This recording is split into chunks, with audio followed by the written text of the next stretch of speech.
السلام علیکم ورحمۃ اللہ وبرکاتہ۔ Welcome to Islamic minutes.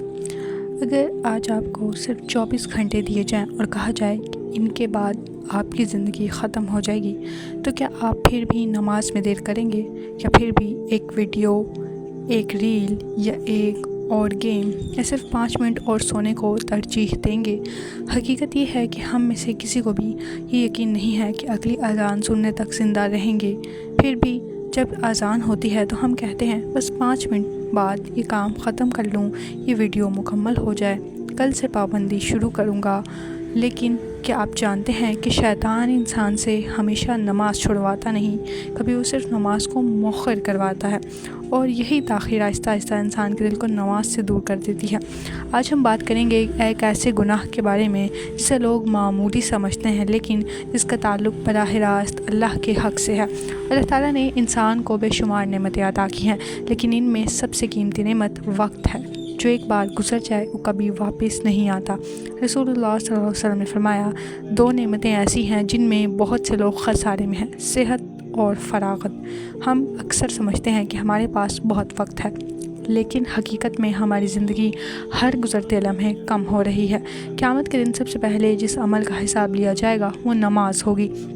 رسول اللہ صلی اللہ علیہ وسلم نے فرمایا، قیامت کے دن بندے سے سب سے پہلے نماز کا حساب لیا جائے گا۔ اگر نماز درست ہوئی تو باقی اعمال بھی درست ہوں گے، اور اگر نماز خراب ہوئی تو باقی اعمال بھی خراب ہوں گے۔ جس عبادت پر پورے اعمال کی کامیابی کا دار و مدار ہو، ہم اسی کو سب سے آخر میں کیوں رکھتے ہیں؟ اللہ تعالیٰ قرآن مجید میں ارشاد فرماتے ہیں، بے شک نماز مومنوں پر مقررہ اوقات میں فرض کی گئی ہے۔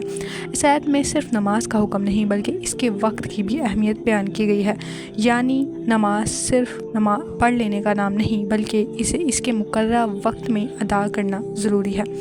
ہم کہتے ہیں نماز بھی پڑھ لوں گا، توبہ بھی کر لوں گا، قرآن بھی پڑھنا شروع کر دوں گا، لیکن ابھی نہیں۔ شیطان جانتا ہے کہ کل شاید کبھی نہ آئے، اسی لیے وہ ہمیں گناہ کی طرف کم اور ٹالنے کی طرف زیادہ لے جاتا ہے۔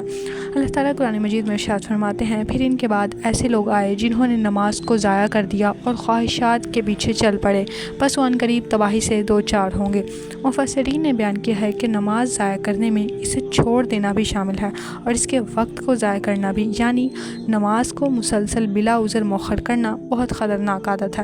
اگر واقعی اپنی نماز بچانی ہے تو چند فیصلے آج ہی کیجیے۔ اذان سنتے ہی اٹھ جائیں، نماز کو کاموں کے درمیان نہ رکھیں بلکہ اپنے موبائل کو سائلنٹ کریں، نماز کے درمیان کسی اور چیز کو نہ رکھیں۔ دن کا شیڈول بنائیں، نماز کے اوقات کے مطابق اپنے سارے کاموں کو ترتیب دیں، نہ کہ نماز کو شیڈول کے مطابق کریں۔ وقت آپ کی سب سے قیمتی دولت ہے، جو لمحہ گزر گیا وہ کبھی واپس نہیں آئے گا، اور یاد رکھیں ایک دن ایسا بھی آئے گا جب آپ کے پاس وقت ہوگا لیکن عمل کا موقع نہیں ہوگا۔ آج ہمارے پاس عمل کا موقع ہے مگر ہم وقت نہیں نکال رہے ہیں، کل شاید وقت بھی نہ ہو اور موقع بھی نہ ہو۔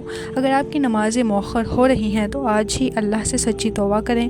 اذان کو اپنی زندگی کی سب سے اہم آواز بنائیں، کیونکہ دنیا کی ہر ملاقات ملتوی ہو سکتی ہے، لیکن اللہ کی بارگاہ میں حاضری کو معمولی سمجھنا ایک ایسی غفلت ہے جس کا نقصان صرف دنیا ہی میں نہیں بلکہ آخرت